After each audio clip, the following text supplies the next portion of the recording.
Primeiro, você estipular o range do vilão, por si só, é uma habilidade, tá?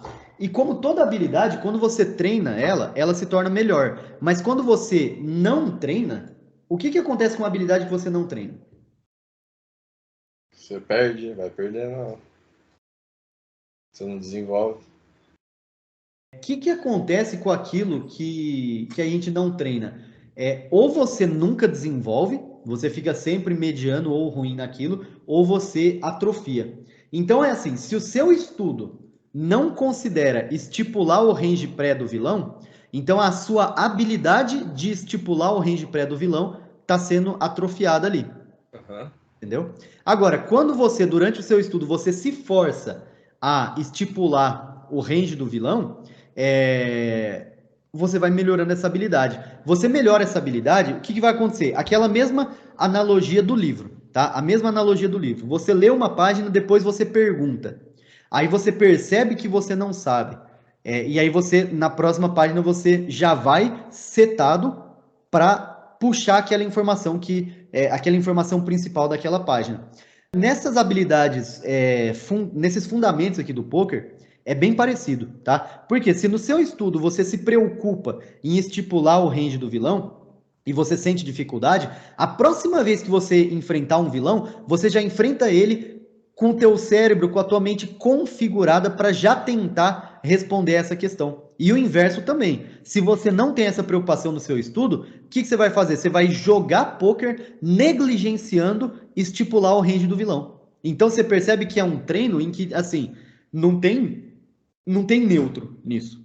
Uhum. Ou você treina, desenvolve e fica muito bom, ou você não treina e fica medíocre para sempre, sabe? Não tem meio termo, entendeu?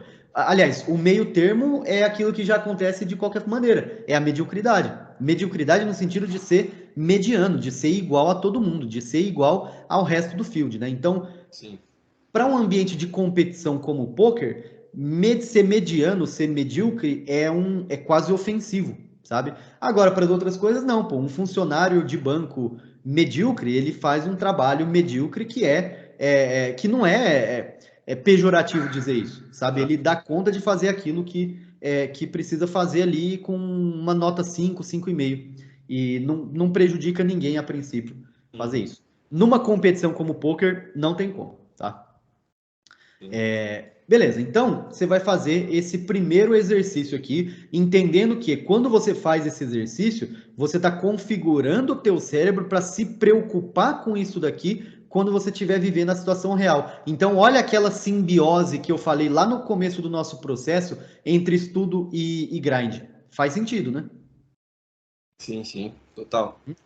E você vê nas aulas dos melhores jogadores, quando ele está contando a mão, normalmente ele faz, algumas vezes até sem perceber, esse exercício aqui, porque ele vê a mão e ele fala assim, não, peraí, no pré-flop ele tem um range tal, mas ele deveria ter em teoria, mas eu acho que ele não tem. Então ele já cria uma dissociação no raciocínio dele, que é aquilo que o cara deveria fazer versus aquilo que o cara está fazendo. E isso é uma habilidade muito importante. Ó, o Field não faz isso. Então, contra esse range em vermelho, eu tenho uma ação. Contra o range total, eu tenho outra.